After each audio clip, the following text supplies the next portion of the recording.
Hello students, welcome to your favorite NCSM Foundation coaching class. তো এই ভিডিওতে আমি করাবো ছোট্ট একটা টপিক। অ্যাকচুয়ালি কেপলারের তিনটে ল আছে, তার মধ্যে সেকেন্ড লটা আমি করাবো। ঠিক আছে, first law, second law, third law, তার মধ্যে সেকেন্ড লটা আমি করাবো। কেন করাবো? কারণ সেকেন্ড লটার মধ্যে একটু জিনিস আছে, একটু কনসেপ্ট আছে যেটা বোঝার মতন, এই জন্য এটা আমি করাচ্ছি। ঠিক আছে, আচ্ছা।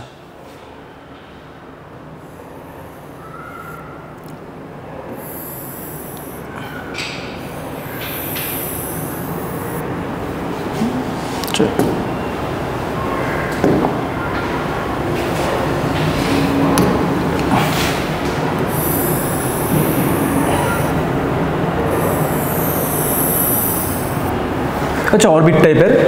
ঠিক আছে, তো এই হচ্ছে মনে করো সান, আর এখানে প্ল্যানেটগুলো ঘুরছে,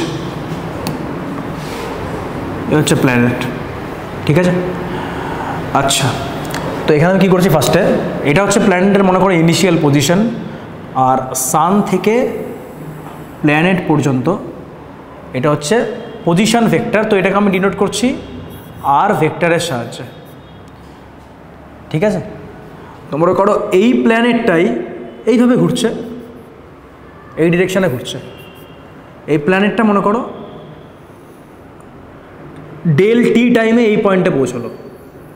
এটা হচ্ছে ডেল টি টাইমে এই পয়েন্টে পৌঁছলো। ঠিক আছে, তো এটা হচ্ছে ও লিখছি নাম, এটার নাম দিচ্ছি এ, আর এই পয়েন্টটার নাম দিচ্ছি বি। তো এ পয়েন্ট থেকে বি পয়েন্টে পৌঁছতে প্ল্যানেটের টাইম লাগলো মনে করো ডেল টি। ঠিক আছে, তো টাইম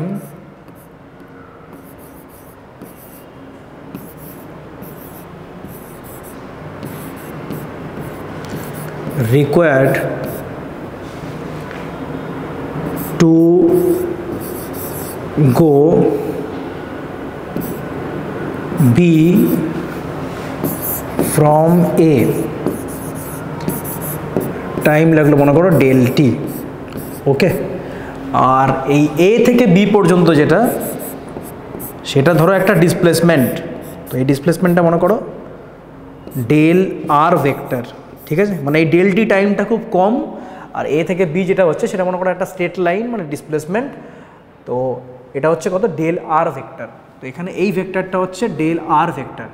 ঠিক আছে, এটা হচ্ছে ডেল আর ভেক্টর, আর ডিরেকশন কোন দিকে, এই এ থেকে বি এর দিকে। ঠিক আছে, তাহলে এইটা কি হচ্ছে, এটা হচ্ছে আর vector plus del r vector. ঠিক আছে, আর vector plus del r vector.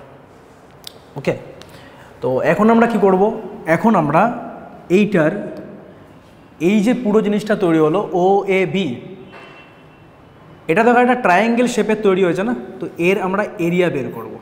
এর আমরা কী বের করব, এরিয়া বের করব। ওকে, আচ্ছা। তো এর যে এরিয়া সেটা আমি লিখছি ডেল এ দিয়ে। এবার এরিয়া যেহেতু একটা ভেক্টর কোয়ান্টিটি, তো আমি কি লিখবো, del A vector equal to, যেহেতু এটা ট্রায়াঙ্গেল, তো ট্রায়াঙ্গেলের ক্ষেত্রে আমার এরিয়া কী করে বের করি, হাফ ইন্টু আর ভেক্টর, হাফ ইন্টু আর ভেক্টর, হাফ ইন্টু না, অ্যাকচুয়ালি এটা হচ্ছে ক্রস টাইপের, এটা হচ্ছে পয়েন্ট দিলাম জাস্ট মনে করো। ওকে, এখানে পয়েন্ট দিলাম, পয়েন্ট দেওয়ার পরে half r vector cross del r vector. ঠিক আছে, আর vector cross del r vector, এই ক্ষেত্রে এটা কিন্তু ক্রস। আচ্ছা, এরপর আমরা কি করব, বোথ সাইডে ডেল টি দিয়ে ডিভাইড করে দেবো। বোথ সাইডে ডেল টি দিয়ে আমি ডিভাইড করে দেবো। তো এটা কি থাকছে, এটা থাকছে হাফ, এটা থাকছে আর ভেক্টর, এটা আর ভেক্টরই থাকছে, বাট এইটা যেটা আছে না ডেল আর ভেক্টর, এটা যদি আমরা ডেল টি দিয়ে ডিভাইড করি তাহলে পরে এরকম আসছে del r vector by del t. Okay, এখন মনে করো যদি limit del t tends to 0 হয়, তাহলে আমরা এটাকে কি লিখতে পারি, তাহলে আমরা এটাকে লিখতে পারি ডি এ ডিটি, এটাকে লিখতে পারি আমরা ডি এ ডিটি। তো অবভিয়াসলি এখানে যদি ডেল টি টেন্স টু 0 করি, এই পাশেও ডান দিকেও আমাকে ডেল টি টেন্স টু 0 করতে হবে, আর তখন del r by del t কী হবে, ডিআর ডিটি, মানে এটা তখন কি চলে আসবে, half r vector cross d r dt, r vector cross d r dt. ঠিক আছে, আচ্ছা এবার এই ডি আর ডিটি মানে কি, ডি আর ডিটি মানে এখানে আবার লিখছে এটাকে ডি এ ডিটি হাফ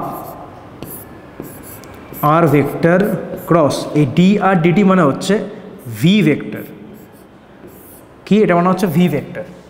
ঠিক আছে, আচ্ছা এখন আমরা কি করছি দেখো, এখন আমরা এটাকে লিখছি 1 ওপর নিচে এম দিয়ে গুণ করে দিচ্ছি, এম মানে হচ্ছে মাস অফ প্ল্যানেট, তো মাস দিয়ে গুণ করলে পরে এইটা ওপরে কি থাকছে, ওপরে থাকছে আর ক্রস এম ভি, আর ক্রস এম ভি। ঠিক আছে, এই এমটাকে ভি এর সঙ্গে নিয়ে গেলাম। আচ্ছা আর ক্রস এম ভি মানে কি, এম ভি মানে হচ্ছে লিনিয়ার মোমেন্টাম, তো আর ক্রস পি লিখতে পারি আমি এটাকে, r cross p divided by 2m। এবার এই যে আর ক্রস পি, এই আর ক্রস পি মানে কি, আর ক্রস পি মানে হচ্ছে এল, বা যেটাকে আমরা বলছি অ্যাঙ্গুলার মোমেন্টাম, অনেক জায়গায় এল দিয়েও বোঝানো হয়, অনেক জায়গায় আবার জে দিয়েও বোঝানো হয়। এটা হচ্ছে এল মানে অ্যাঙ্গুলার মোমেন্টাম। ঠিক আছে, এল বাই নিচে হচ্ছে 2m। তো এখানে কী বেরোচ্ছে, এখানে বেরোচ্ছে d A vector d t equal to L by 2m, অনেক জায়গায় আবার জে দিয়েও বোঝানো হয়, তো জে দিয়েও লিখে দিচ্ছি আমি এখানে, J vector divided by 2m। Okay, তো এখানে কি হচ্ছে দেখো, অ্যাঙ্গুলার মোমেন্টাম বাই 2m। তো এখানে এই সান আর প্ল্যানেটের ক্ষেত্রে এখানে কোনো এক্সটার্নাল টর্ক কাজ করছে না, কোনো এক্সটার্নাল টর্ক কাজ করছে না বা এক্সটার্নাল ফোর্স কাজ করছে না।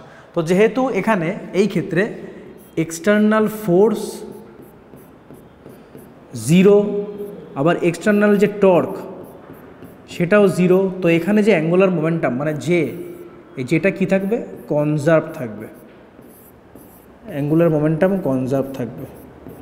তো অ্যাঙ্গুলার মোমেন্টাম যদি কনজার্ভ থাকে, আর 2m তো এমনিতেই কনস্ট্যান্ট, তার মানে ডি এ ডিটি এটা কী হবে, ডি এ ডিটি এটা কী হবে, এটা থাকবে কনস্ট্যান্ট, এটাও কি থাকবে, কনস্ট্যান্ট। ঠিক আছে, মানে সূর্যের চারিদিকে যে প্ল্যানেটগুলো ঘুরছে তার ক্ষেত্রে যে এরিয়াল ভেলোসিটি, এটাকে বলে এরিয়াল ভেলোসিটি, এই এরিয়াল ভেলোসিটি কী হবে, কনস্ট্যান্ট। ঠিক আছে, ডিএডিটাকে বলা হয় কি, এরিয়াল ভেলোসিটি, এই এরিয়াল ভেলোসিটি কনস্ট্যান্ট থাকবে।